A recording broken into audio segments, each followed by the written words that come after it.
Muy buenas noches, nueva vez con su programa Política entre Amigos, un programa de variedad, entrevista, comentarios y feliz también de poder regresar con ustedes después de una semana de asueto, la Semana Mayor, y felicitando a todos los organismos de socorro y a la ciudadanía también que se empoderó y colaboró también con la defensa civil, con los AMET en las calles, y esperamos que el año que viene pues sigamos entonces colaborando con dichos organismos para que las muertes, los accidentes pues sean menores. Nosotros tenemos un programa bastante interesante porque tenemos una nueva ley y tenemos también el tema sirio. Después de la pausa vamos a volver con una entrevista que el que se la perdió pues la pidió de nuevo. Vamos a complacerle después de la pausa.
Disfruta de tu canal Sport Vision 35 TV vía internet.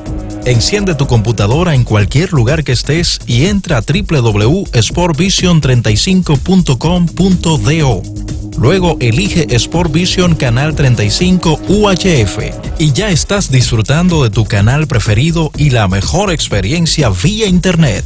Sport Vision, un canal para todos los gustos.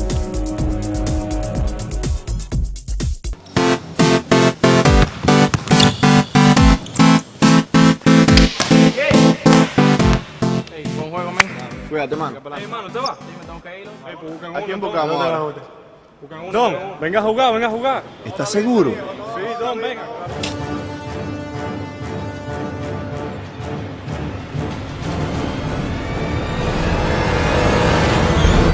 Oh. Soy viejo. ¿Y qué? Hey, hoy soy yo, mañana tú.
República Dominicana tiene una nueva ley de transporte y esa ley organiza el tránsito en las calles, en las carreteras, donde a menudo se presentaban no solo sendos tapones, o sea, el tráfico era imposible, y ahora debido a esta ley, pues no solo se organiza este tráfico, donde nos va a economizar combustible, tiempo, y también se van a reducir los accidentes de tránsito. Esto así porque la ley establece medidas bien drásticas a los ciudadanos, entre ellas van a subir las multas, siendo las mínimas de 5,000 pesos y más.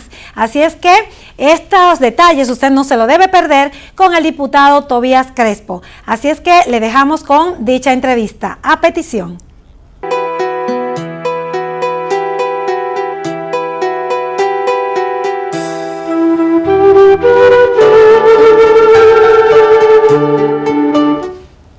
Usted está viendo Política entre Amigos y esta noche tenemos un invitado muy especial y es el diputado Tobías Crespo, quien nos hablará de la ley de transporte. Como es bien sabido, era una ley muy esperada, teníamos 5 años ya entre modificaciones, si ya se envía a la Cámara Alta, si ya se envía al Congreso, se le hicieron varias reformas, pero al fin, gracias a Dios, pues ya tenemos una nueva ley de transporte, de la cual nos hablará nuestro congresista.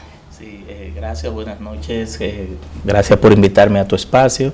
Te felicito por este espacio de Política entre Amigos y saludando también a los televidentes que a partir de la semana pasada, ¿verdad? Creo que estarán conectados contigo y tu espacio de Política entre Amigos y presto a responder las preguntas, las inquietudes e informar a los ciudadanos. Sí, nosotros tenemos una nueva ley que de verdad ya está modificando no solo el órgano rector, sino que está institucionalizando otras bases para la organización del transporte, porque ya no es la OTTT, sino que hay otro organismo. Y yo quisiera que pues me pudieras decir si está República Dominicana preparada ya para poner en vigencia dicha ley. Sí, nosotros creemos que sí, y precisamente nosotros queremos saludar la valiente decisión del presidente de la República de promulgar esta ley, la ley 6317, que es la primera ley de transporte. Nosotros nunca habíamos tenido una ley de transporte porque la ley 241 era una ley únicamente de tránsito, una ley que definía los documentos para más importantes del sector, normas de conducir y sanciones a esas normas de conducir, pero no tenía todas las definiciones de las políticas públicas del transporte terrestre, las modalidades de transporte, la operación y todo lo que tiene que ver con el régimen administrativo, y por vez primera tenemos esta ley. Todo lo que se había desarrollado en el sector del transporte terrestre en la República Dominicana en los últimos 30 o 40 años había sido por uso y costumbre. En el mes de febrero ya nosotros tenemos esta ley que es el marco jurídico que, aparte de permitir como mecanismo normativo el desarrollo de un sector muy importante para la economía como es el transporte terrestre, también la movilidad urbana, que tiene que ver mucho con la municipalidad y con los ayuntamientos, también va a tener la primera ley de seguridad vial, que no tenía tampoco República Dominicana, una ley de seguridad vial. Y en el caso del tránsito, hicimos unos ajustes y unas adecuaciones, porque ya la ley 241 iba a cumplir 50 años este 28 de diciembre, gracias a Dios que no lo pudo cumplir, y en ese sentido, como el presidente de la República tenía la aprobación de esta ley dentro de su programa de gobierno, que lo lanzó luego de lanzar su campaña en el Palacio de los Deportes, y luego habló con varios medios de comunicación, pues ya no hay excusa, ya tenemos un marco jurídico. El presidente de la República definió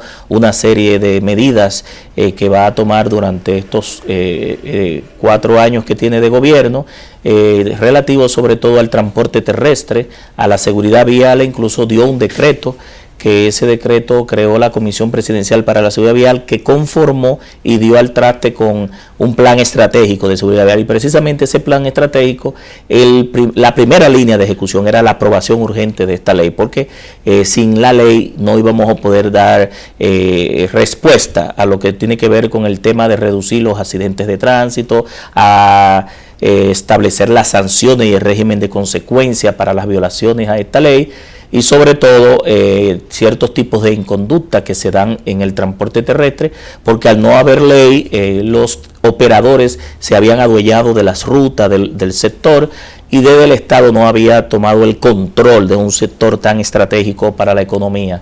En ese sentido, yo creo que no solamente estamos preparados, sino también el año pasado, en diciembre, nosotros aprobamos en la Cámara de Diputados el presupuesto de ingresos y gastos, donde en ese presupuesto habían destinado o hay destinado alrededor de 5.700 y pico millones de pesos para el transporte terrestre, para lo que queda de este año, lo que indica que no solamente es la aprobación de la ley, sino la voluntad política expresada, los recursos, y luego ya entrar más adelante, ya cuando el presidente de la República designe al director ejecutivo del Intran, con lo que tiene que ver con la formación de los profesionales, los agentes del sector, el uso de las TICs, de las tecnologías de información y comunicación para el sector, y ver cómo entonces nosotros empezamos a desarrollar como debe ser. Este sector es muy estratégico, importante para el país, porque según está organizado el transporte, el tránsito en un país, así mismo está su sociedad y está el país. Entonces nosotros creemos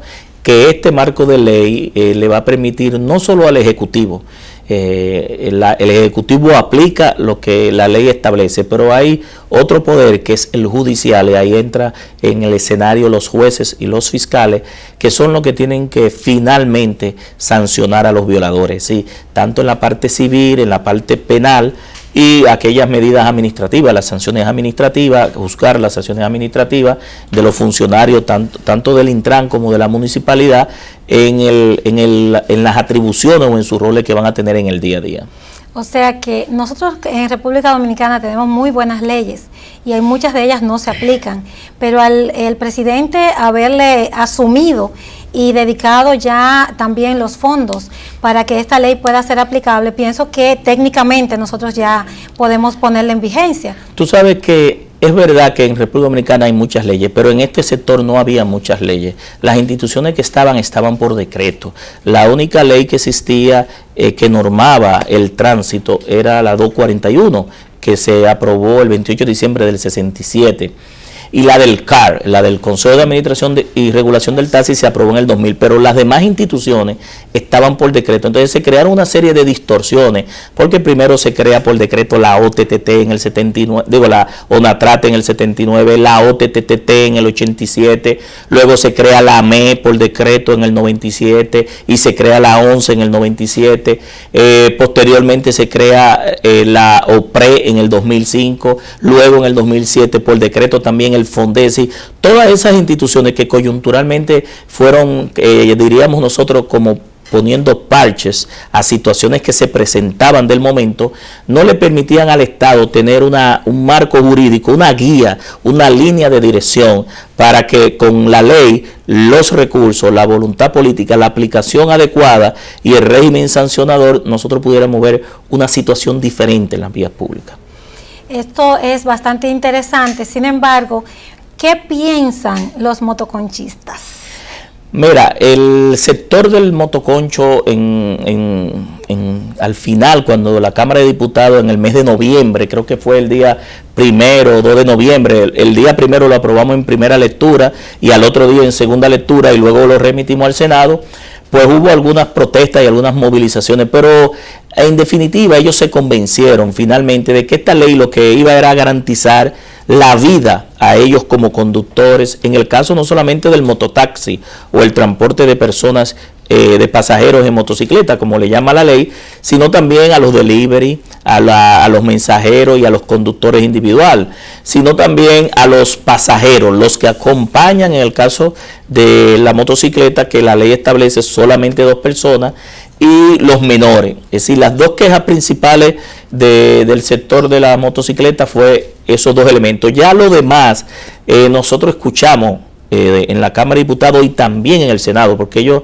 presentaron un documento en el Senado de la República y muchas de las sugerencias que ellos hicieron fueron introducidas. Ahora, no todas las recomendaciones de los diferentes sectores pudieron tener validez y ser aprobadas por la Comisión, porque tampoco es una ley como diríamos un traje a la medida para un sector, sino que los legisladores entendimos lo que era prudente desde el punto de vista de la conveniencia para el país y sobre todo para ellos, porque cuando tú le cuidas la vida estableciendo el casco protector para el conductor, para el pasajero, está dejando, por ejemplo, evitando que sus esposas queden viudas, que sus hijos queden huérfanos, pero sobre todo que no queden postrados en el peor de los casos, si no fallece, que es lo más dramático, y muchas veces crea un problema de luto y de dolor, y sobre todo lo que tiene que ver con el daño emocional y psicológico que le crea a las familias.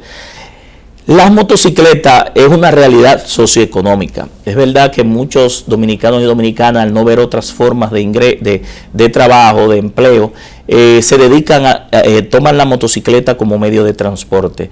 Pero también esa realidad económica y social nos da en la cara con otra realidad, que es que en el 67% de los accidentes de tránsito está involucrada una motocicleta. Si esa realidad, esas estadísticas te dan en la cara, una ley de seguridad vial, una ley moderna, una ley ajustada, sobre todo a que la República Dominicana salga de los primeros lugares que está encabezando a niveles de siniestralidad, con 29.3 fallecidos por cada 100.000 habitantes, encabezando en América y también en el mundo, y que no es un buen mensaje incluso para los agentes económicos. Nosotros aspiramos que con la aplicación adecuada de esta ley, por lo menos bajar las víctimas de accidentes de tránsito a 16 fallecidos por cada 100.000 habitantes. ¿Y por qué 16 y no 0? Porque es difícil tú lograr 0 víctimas en un país de 10 millones de dominicanos, casi 2 millones de haitianos, llegan más de 5 millones de turistas, alrededor de 3 millones y pico de vehículos, 13.000 kilómetros y pico de vías asfaltadas y casi 6.000 o 7.000 caminos vecinales y vías urbanas.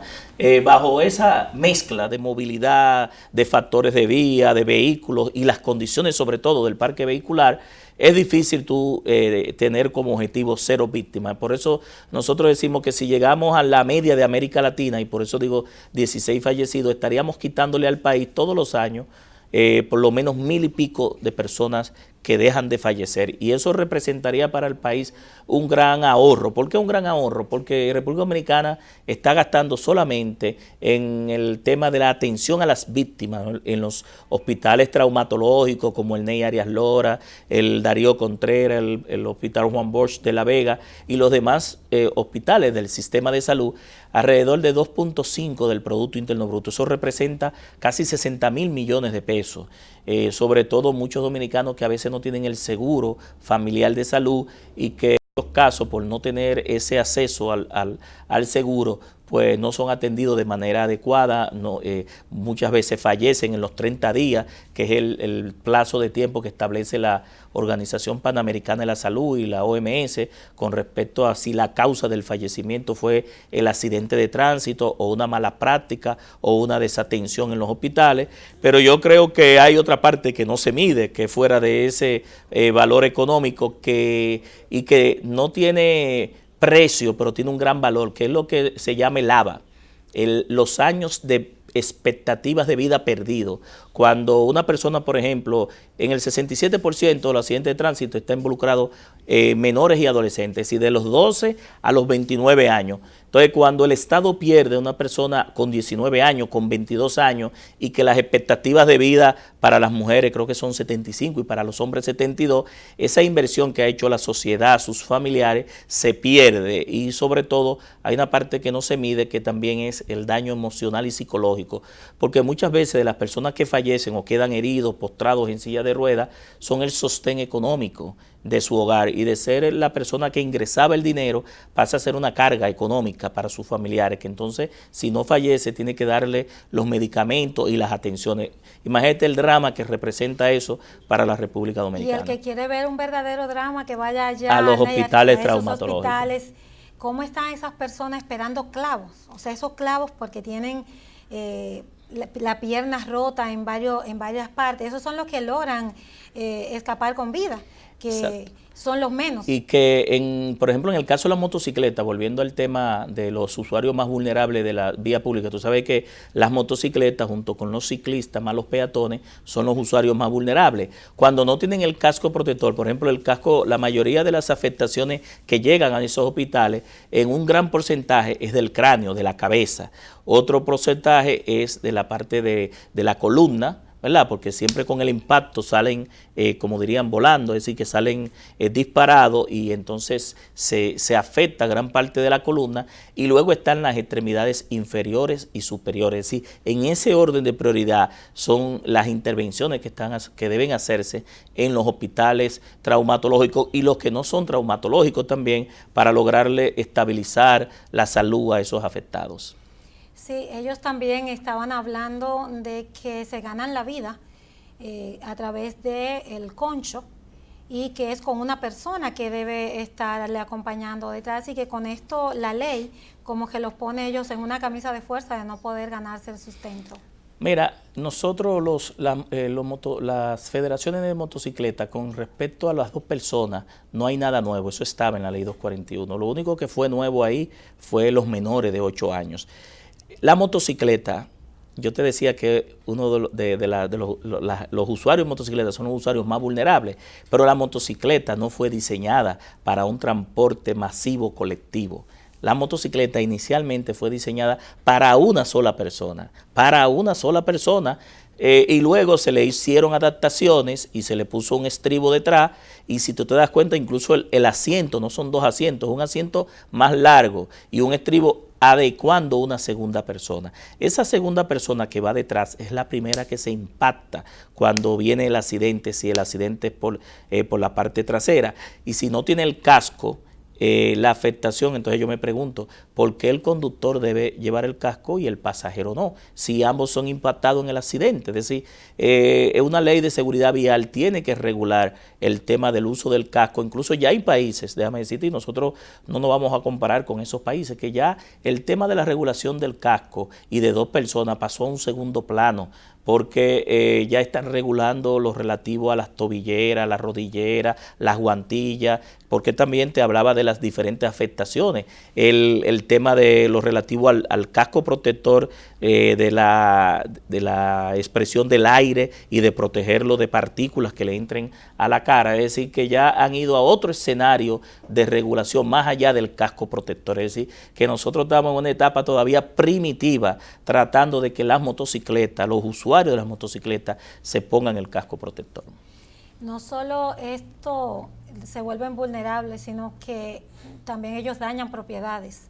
No estoy en contra de los motoconchistas ni de las personas que transitan en motocicleta. Lo que estamos en contra es de la negligencia, la imprudencia, que esto se exhibe a cada momento en las calles y carreteras de la República Dominicana. Nosotros somos un país subdesarrollado, es verdad que debemos tener motocicletas, no vamos a comparar, por ejemplo, con los países de Europa, pero es importante que también ustedes no solo cuiden su vida, cuiden la vida del semejante y también las propiedades. Pero esta ley no es en contra de las motocicletas ni de los usuarios de las motocicletas. Nosotros entendemos la realidad socioeconómica, que del parque vehicular inclusive un 52% son vehículos de 2 ruedas. Es decir, estamos hablando de casi 1.600.000 motocicletas que hay en el país mal registradas, porque hay una serie de motocicletas que vienen por pies y por pedazos que no se registran. Es decir, aquí hay un subregistro del parque vehicular de motocicleta. Incluso hay provincias y pueblos donde es común ver en la tarde que todas las jóvenes, las adolescentes salen en motocicleta, dando a entender que es uno de los medios de transporte más usados. Esta ley no es en contra de eso, al contrario, es para regularizar la movilidad en uno de los medios que está provocando mayor cantidad de accidentes de tránsito, y sobre todo entendiendo que uno quiere garantizarle la vida a ellos, a los pasajeros, y garantizarle la tranquilidad también a sus familiares. Pero esta ley no va en contra de ellos, aunque han establecido, por ejemplo, en el caso de los niños, tengo para decirte que cuando estaba la ley 241 en el año 67, no estaba la actual Constitución de la República, que es muy garantista, que protege los derechos de la niñez, la Convención Internacional de los Derechos de la Niñez, pero tampoco estaba el Código de Niños, Niñas y Adolescentes, que protege a la niñez. En ese sentido, todas las legislaciones sobre tránsito, sobre seguridad vial de todos los países prohíben hasta cierta edad el montar niños en motocicleta. Hay una expresión que dicen muchos dominicanos que entienden que supuestamente el motoconcho o la motocicleta es la única modalidad de movilización de muchos sitios. Yo no creo que sea así, porque hay otras modalidades que complementan este tipo de transporte. Nos vamos a una pausa y retornamos con esta interesante entrevista.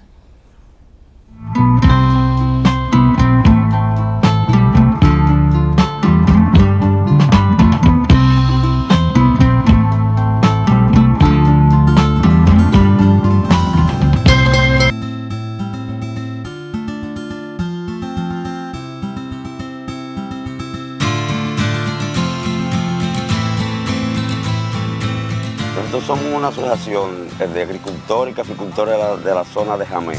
Nosotros producimos aquí cacao, aguacate, quinola, naranjaya, de todos los rubros nosotros producimos.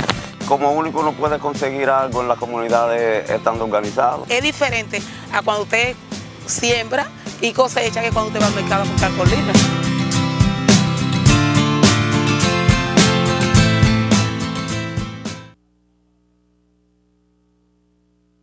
Disfruta de tu canal Sport Vision 35 TV vía internet. Enciende tu computadora en cualquier lugar que estés y entra a www.sportvision35.com.do. Luego elige Sport Vision Canal 35 UHF y ya estás disfrutando de tu canal preferido y la mejor experiencia vía internet. Sport Vision, un canal para todos los gustos.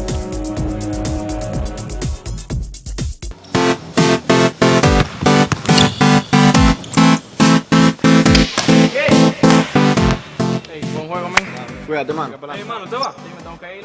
Pues buscan ¿A quién uno, buscamos ¿dónde ahora? va usted? Buscan uno. Don, venga a jugar, venga a jugar. ¿Estás seguro? Sí, Don, venga.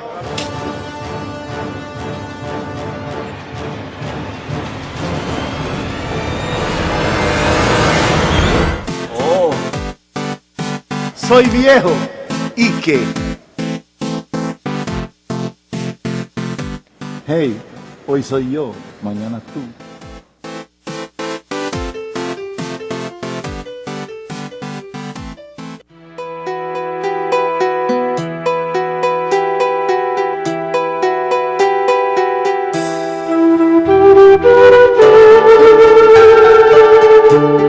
En Política Entre Amigos hablamos hoy de la ley de transporte con el diputado Tobías Crespo.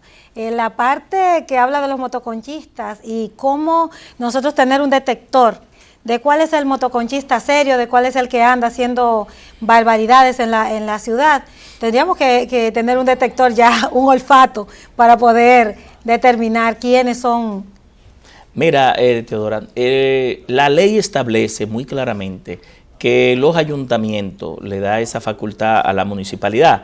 Deben establecer las paradas de cada municipio, la cantidad de paradas, su área de cobertura, la cantidad de motocicletas que van a estar, un registro de las motocicletas que se dediquen a mototaxi, es decir, a transporte de personas, las que se dediquen a delivery, porque tú sabes que hay muchos negocios, muchos colmados que utilizan la motocicleta para la delivery, pero también mensajería particular que no tiene que ver con lo delivery, y sobre todo ya el conductor individual. Entonces, la ley establece también que el número de la placa va a estar en el chaleco y en el casco, que el casco debe ser retroreflectivo y que hay dos placas, no solamente para la motocicleta, para todos los vehículos. ¿Y por qué dos placas? La delantera y la trasera. Porque en el caso de la imposición de multas por cámara, si tú no tienes la placa delantera, no vas a poder ver qué motocicleta es, ni a nombre de quién está, ni el conductor de esa motocicleta. En ese sentido, la placa delantera y trasera va a contribuir, junto con el número de placa en el chaleco y en el casco, a la seguridad ciudadana y el registro en las municipalidades, que deben ser cruzados con las autoridades de la Policía Nacional y de las autoridades, porque aquí hay que trabajar mucho también con la parte de inteligencia delictiva, es decir, inteligencia de información. Aquí en los barrios las motocicletas mueven mucha información, aparte de que mueven mercancía, mueven pasajeros y son una vena, una savia de información. Entonces las autoridades pueden utilizar este mecanismo de ley para lograr no solamente la seguridad vial, sino también la seguridad ciudadana, que es parte de la seguridad vial. Siendo la ley de transporte una ley marco, aunque hace varias especificaciones, es bien técnica, ¿el reglamento de ley ya está siendo trabajado? Sí, mire, el Ministerio de la Presidencia está trabajando junto con las instituciones que dejaron de existir, 10 días después de la promulgación de la ley, como es la DGTT, la OTTT, el FONDET y el CAR, y también deja de existir la caja de pensión y jubilación de los choferes, que eso es remitido al Consejo Nacional de la Seguridad Social mediante la ley 8701 como una forma de garantizar la seguridad social, es decir, el seguro familiar de salud y las pensiones de los choferes que hasta el sol de hoy no tienen pensiones dignas y tampoco tienen seguro de salud. En ese sentido, muchos choferes, después de durar 40, 30, 50 años trabajando, finalmente terminan sin una pensión digna, terminan sin un seguro de salud para ellos, sus familiares y sus hijos. Y esta ley garantiza que estos ciudadanos, después de trabajar tanto y aportar tanto para el país, tengan ese mecanismo. En ese sentido, yo creo que la aplicación adecuada y gradual, porque tampoco entendemos ni somos ilusos porque fuimos funcionarios públicos. Yo duré 6 años dirigiendo tránsito terrestre, 2004 hasta el 2010, y sabemos las limitaciones que tenemos en el Estado, sobre todo a veces de recursos, a veces de tiempo, de facilidades, de formación, de personal, que de manera gradual y en el mediano y en el largo plazo, nosotros con este marco de ley vamos a tener una nueva de República Dominicana, es decir, vamos a crear con su aplicación adecuada y con sus sanciones una nueva cultura ciudadana, que eso es lo que apuesta la ley. Mira, República Dominicana, varios ciudadanos, principalmente del Gran Santo Domingo, me han expresado con una gratitud hacia usted, que fue quien, no solo impulsó, sino que trabajó ese proyecto de ley, que tuvo también la suerte de que su proyecto pasara, porque hay varios proyectos que se quedan en carpeta. Sí reconocemos que fue bastante trabajado, hubo que ponerle bastante ahínco. Yo no creo en la suerte, yo creo mucho en el trabajo. Fuimos muy persistente y muy seguimiento, es decir, nosotros no sacamos nunca el tema de la agenda, perimió 5 veces lo reintrodujimos y pusimos el tema en el escenario del país completo, y le agradezco a todos los medios de comunicación, a todos los profesionales que nos dieron ese respaldo, así como agradecemos también a los diputados que fueron miembros, que son miembros de la Comisión Permanente de Obras Públicas y Comunicación Vial, el cual yo presido, y todos los legisladores de las diferentes bancadas, porque votaron los legisladores del PRD, del PRM, del Reformista, de mi partido La Liberación Dominicana, los minoritarios, y todos los senadores también de manera unánime, y agregado a esto la voluntad y la decisión con determinación del presidente de la República de promulgarla. Es decir que ya una vez sus escollos, yo creo que lo que toca a futuro, que lo que nos falta es ir aplicando la ley de manera adecuada, y que cada uno de nosotros que somos parte del problema también seamos parte de la solución. Ya nosotros hablamos bastante amplio todo lo que tiene que ver con la ley de transporte. Ahora yo quiero que mi amigo, el político y el profesional Tobías Crespo, me hable un poquito de su vida política en la República Dominicana, bastante activa también, porque lo vemos en las redes, en Twitter, en Instagram, también lo vemos en Facebook, y algunas de las actividades que usted también realiza para su comunidad. O sea, sí, mira, nosotros tenemos más de 30 años en el Partido de la Liberación Dominicana. Mi primer voto fue en el 1986, estoy declarando aquí mi edad. Yo cumplí años 4 días antes de las elecciones, y mi primer voto fue por don Juan Bosch en el año 86. El profesor Juan Bosch no era favorito en las encuestas. En ese entonces había una polarización entre Jacobo Masluta y Balaguer, donde finalmente pues Joaquín Balaguer se quedó en el poder. Esas elecciones fueron muy controvertidas. Finalmente la Junta nunca dio los resultados de ese boletín último final. Y luego entonces trabajamos un poco más activamente, porque en ese tiempo éramos simpatizantes, en el 90, en aquellas elecciones que nos quitaron el triunfo y que no pudimos ascender al poder lamentablemente con el profesor Juan Bosch. Y luego seguimos trabajando en movimiento del sector de apoyo, trabajamos en Cambio 94, un movimiento que dirigía en ese momento y era muy amigo del profesor Juan Bosch, el arquitecto Antonio Ocaña.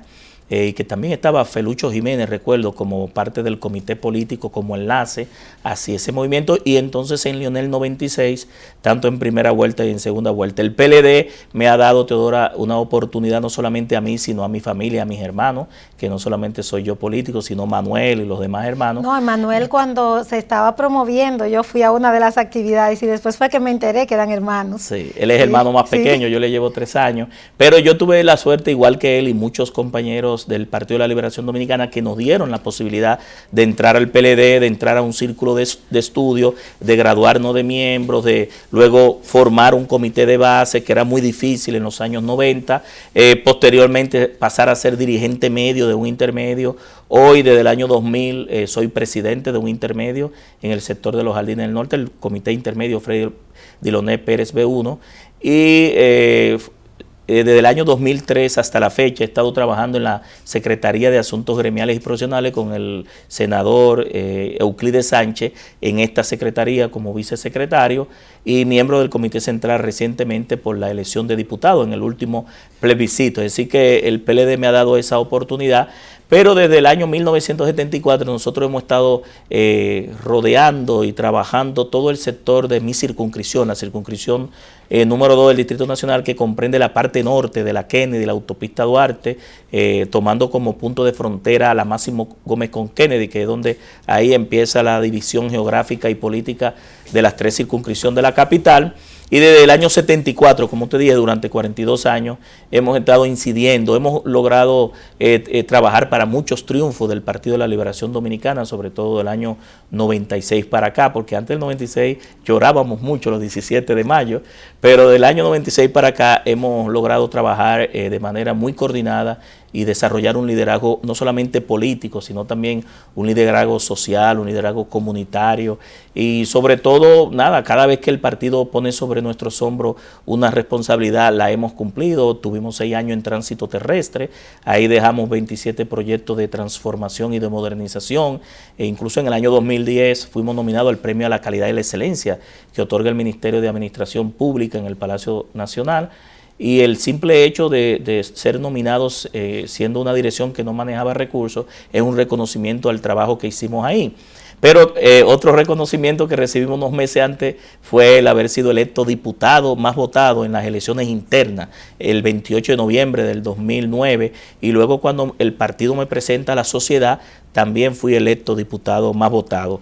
Ahora en las elecciones del 2016 hicimos un trabajo durante 6 años de mantener ese contacto con las juntas de vecinos, instituciones religiosas, comerciantes, comunitarios y todo lo demás. Y planteamos un objetivo de ser el más votado de nuevo y con el doble de la votación y lo logramos gracias a Dios. Es decir que nosotros hemos tenido la dicha y la suerte de hacer un trabajo, de que la gente haya aceptado ese trabajo y eso es lo que siempre nos llena de orgullo, de cada vez que el PLD nos da una responsabilidad, pues tratar de cumplirla de la mejor forma posible.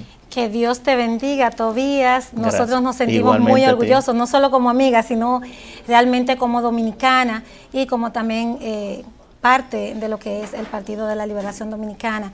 Todos sus miembros pues también te auguran muchos éxitos.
Disfruta de tu canal Sport Vision 35 TV vía internet.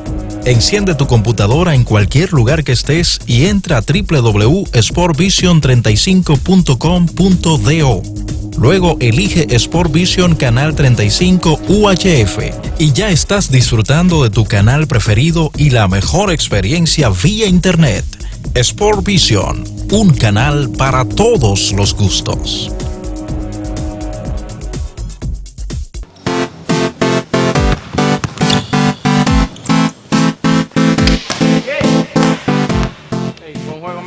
Cuídate, mano. Hey, mano, ¿usted va? Sí, me tengo que ir. Hey, pues buscan uno. ¿A quién entonces. buscamos ahora?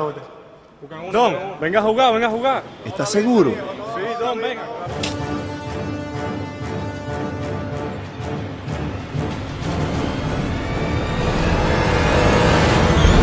Oh.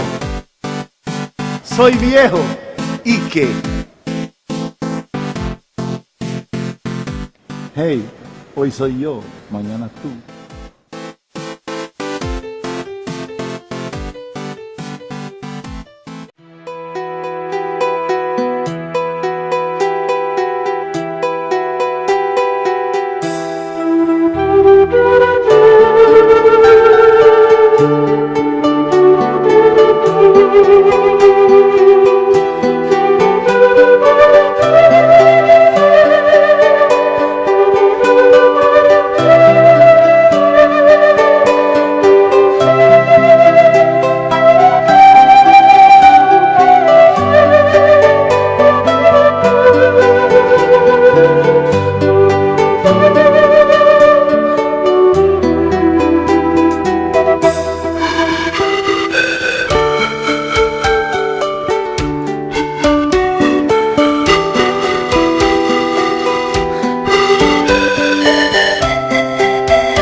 Después de haber visto esta interesante entrevista con el diputado Tobías Crespo, quien dio todos los detalles de lo que contiene dicha pieza o dicha ley, que gracias a Dios pues ya República Dominicana cuenta con una nueva ley de transporte, como habíamos dicho anteriormente, que crea instituciones nuevas, pero que hay expertos que yo sé que van a aplicarla bien. Nosotros tenemos, después de esta interesante entrevista, la entrevista con el embajador Iván Gatón, experto internacionalista, quien nos va a dar detalles históricos sobre el tema sirio. Les dejo con la interesante entrevista.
Política entre amigos se engalana hoy con la visita del embajador y experto en relaciones internacionales Iván Gatón.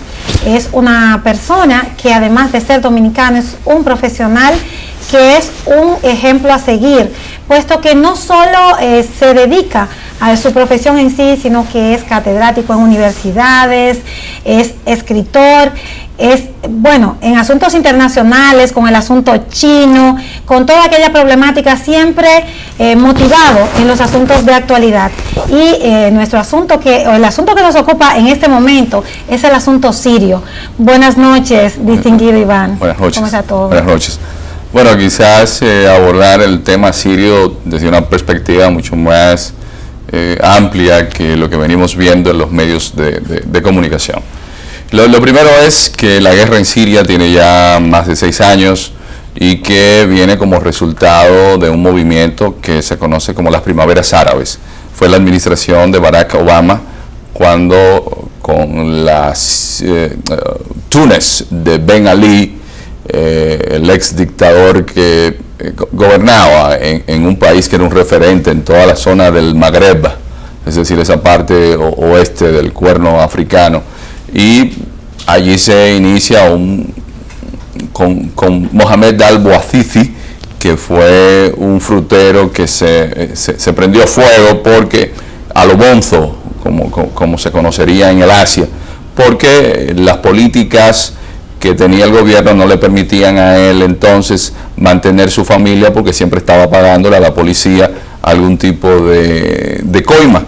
Entonces, esto es lo que supuestamente se nos dijo, comenzó el problema de las primaveras árabes, pero realmente no es así. Por eso cuando vemos las películas de teorías conspirativas y cómo se fraguan golpes de Estado, nos damos cuenta que esto fue todo un movimiento en la administración Obama, con Hillary Clinton como secretaria de Estado, que comenzaron a desestabilizar gobiernos de toda la zona. Entre esos gobiernos estuvo evidentemente el gobierno de Hosni Mubarak, lo que se llamó la revolución que supuestamente se hizo por internet en un país que hemos tenido la oportunidad de recorrer, y que uno se pregunta cuántos egipcios tienen internet para que realmente una revolución pueda hacerse a través de la internet. Entonces tenemos el caso de Libia, que había un presidente que evidentemente era un dictador, pero no era favorito en este caso de las políticas que se llevaban a cabo de parte de Europa y de parte de Estados Unidos, y es derrocado Muammar al-Gaddafi. Pero esto llega entonces a Siria. En Siria hay una dictadura, digámoslo así, para darle una perspectiva más halagüeña a los medios occidentales, porque realmente la democracia no es algo que encaje mucho y que Occidente tenga mucho que demostrar, porque hablamos de democracia. Sin embargo, en Egipto, después que sale Mubarak, ganan los hermanos musulmanes, y luego Abdel Fattah al-Sisi da un golpe de Estado, y la administración de Estados Unidos, y no solamente la administración americana, hasta nosotros, que somos antigolpe de Estado, estamos de acuerdo en que no sean los hermanos musulmanes los que estén gobernando en Egipto,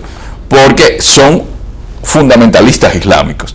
Entonces en Siria, que tenemos a Bashar al-Assad, se dice que es un dictador porque hereda de su padre Hafez al-Assad al poder, que era el secretario de defensa hasta el año 1970. Se trata de sacar del poder a los alawitas, pero sucede que esto es mucho más complicado, Doris, de lo que la gente se imagina.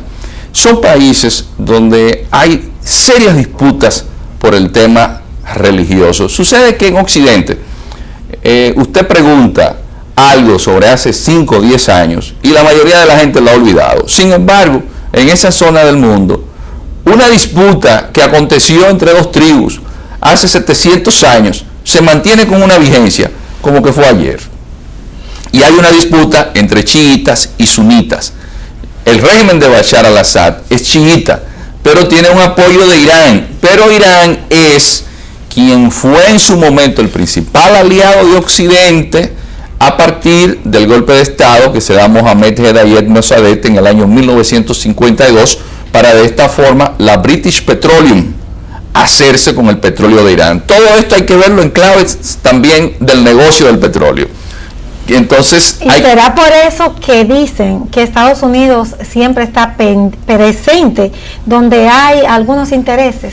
No solamente Estados Unidos. Si nosotros fuésemos imperios y la sangre que corre por las arterias de la economía industrial es el petróleo, usted va a buscarse que le donen sus cuantas pintas de sangre también, o sus cuantas pintas de petróleo. Es un asunto de que el petróleo tiene más de 500 derivados, polímeros. Siempre digo que hasta la licra que se utiliza sale del petróleo, y el petróleo sirve incluso hasta para lo que está de moda ahora, que es la silicona que se pone en los senos de las mujeres. Sí, es decir, eso hasta eso viene del petróleo. Y también para la agricultura, los fertilizantes. No hay un elemento que usted no encuentre el petróleo. Es más, una religión de las más antiguas, que tiene como libro sagrado el libro Avesta, se conoce como el mazdeísmo o el zoroastrismo. Y esa es la religión, una religión viva, que surgió en la antigua Persia y que fue la religión oficial del imperio persa aqueménida, y esa religión adoraba el fuego, pero era el fuego que se encendía sin que nadie lo prendiera. ¿Y cuál era ese fuego? Era el fuego del petróleo. Es decir, que el petróleo está desde la antigüedad vinculado. Lo que sucede es que en el siglo XX quienes industrializan el petróleo y comienzan a utilizar el petróleo como energía para mover la Gran Armada Británica son los ingleses, siendo Lord del Almirantazgo nada más y nada menos que Sir Winston Churchill. Entonces ese Irán, que se le da el golpe de Estado a Mohamed Hedayet Mossadegh, entroniza a Occidente a un Shah. Shah viene de César, y ese Shah era el Mohamed Reza Pahlavi. Entonces Pahlavi era un hombre muy pro-occidental en un país chiita. ¿Y qué sucedió? Había un clérigo, un ayatolá, llamado el ayatolá Ruhollah Mossavi Khomeini, que se fue a vivir a Al-Nayaf, en Irak, donde la mayoría es chiita, y de ahí fue sacado por Saddam Hussein y vivió un buen tiempo en Francia. En total vivió 14 años fuera de Irán, y ese hombre hace una revolución, y esa revolución se llamó la revolución fundamentalista islámica. Y esa revolución inmediatamente triunfa. Recuérdense la película de cuando secuestran a los funcionarios de la embajada americana. Recuérdense siempre la guerra de Irán-Irak, que duró 8 años, porque esa revolución había que abortarla, y Saddam Hussein se le consiguieron todas las facilidades para que derrocara a esa revolución. ¿Y qué sucede? Que hay un problema. Las revoluciones, nunca se meta con ellas. Todas las revoluciones de la historia que usted trata de involucrarse con ellas, usted no puede vencerlas. Pasó con la Revolución Francesa, pasó con la Revolución de Octubre en Rusia. Es decir, las revoluciones generan una adrenalina en quienes las llevan a cabo. Pasó con la Revolución Cubana, con Playa Girón, que lo que hizo fue que esa revolución se radicalizó. Y entonces el desastre estratégico de la guerra de Irak llevó entonces a que Irán, siendo de mayoría chiita y siendo la Hasa es como el Vaticano, los que siguen los chiitas es lo que dice la Hasa, el Vaticano de los chiitas. Y si la mayoría de los iraquíes, un 70%, son chiitas, ¿a quién van a seguir? A los ayatolás, que son iraníes. Entonces ahora Irán es un poder regional, sin tomar en consideración que el 25% de la población de Afganistán, que si usted quiere paz en Afganistán, tiene que hablar con los persas iraníes. ¿Por qué? Porque son házara. Si usted quiere tener estabilidad con Armenia, quienes han protegido siempre a los armenios en el conflicto con los musulmanes de Azerbaiyán son los iraníes. Si usted quiere tener tranquilidad en un Yemen que está en guerra, pero Yemen es el país que ustedes ven que cruza parte del Mar de los Juncos o el Mar Rojo, que es por donde pasa la ruta o el lugar más geoestratégicamente importante del planeta, que es el Canal del Suez. Ahí hay una guerra. Pero ¿quiénes tienen incidencia ahí? Los iraníes, pero todos los Emiratos del Golfo, es decir, Qatar, Emiratos Árabes Unidos, Bahrein, la mayoría de la población es chiita, pero los jeques son Dubái, son sunitas. Entonces, en Siria, todos esos emiratos lo que hacen es apoyar a mercenarios que tratan de derrocar a Bashar al-Assad. Pero Rusia, aquí entra Rusia también, Rusia apoya a los chiitas porque tiene base militar en Tartus y tiene base aérea en Latakia. Entonces no solamente entra Rusia, un gran aliado de Irán ha sido China.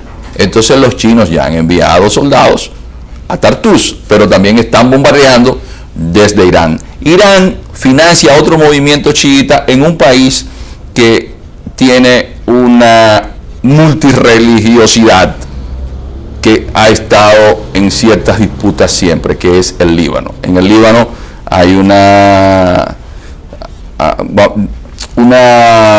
población chiita que creó un partido, Irán para ellos, que se llamó el Hezbollah, el Partido de Dios, que lo dirige Hassan Nasrallah. Pero son unos guerreros de primera, y entonces están metidos también en el problema en Siria. Entonces, ¿cuántos países en la actualidad están bombardeándose con Siria? Nosotros tenemos gente de Turquía, tenemos kurdos, que es otro grupo étnico, que son tan antiguos como cuando Ramsés I con Queta, el rey hitita, hizo un acuerdo de extradición, que es el primer acuerdo que tiene conocimiento de la historia de la humanidad. Esos hititas, los kurdos, son descendientes, que no son ni iraníes ni son tampoco árabes, pero que quieren un país, y que cuando se hizo el acuerdo de Lausana y el acuerdo de Sèvres después de la Primera Guerra Mundial, Turquía estaba llamada a darle un estado, y siempre han querido crear lo que se conoce como el Kurdistán. Entonces están los kurdos, están los turcos, están los cataríes, están los árabes saudíes, están los chinos, están los iraníes, están los libaneses, están los estadounidenses, y están nada más y nada menos que gente del Caribe, Trinidad y Tobago.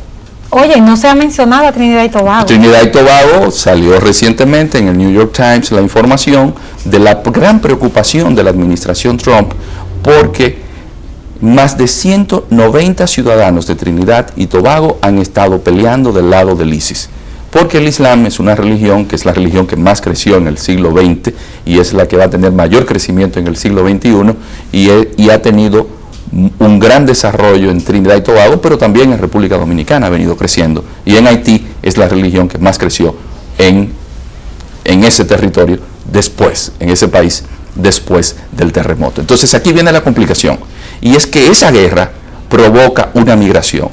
Siria era uno de los países más estables de la región, pero no solamente más estable, era un país que en la zona de, desde Damasco, usted podía notar el esplendor de antiguas civilizaciones, pero no solamente antiguas civilizaciones y que el cristianismo naciera en Siria, en Antioquía, sino que Siria era un país que daba como esa referencia del laicismo, porque la constitución siria es una constitución que viene del baathismo, es decir, un movimiento político que se inicia en los años 50 en la propia Siria y que lo crean cristianos y musulmanes, que es el partido Baath, que significa renacimiento, pero que no es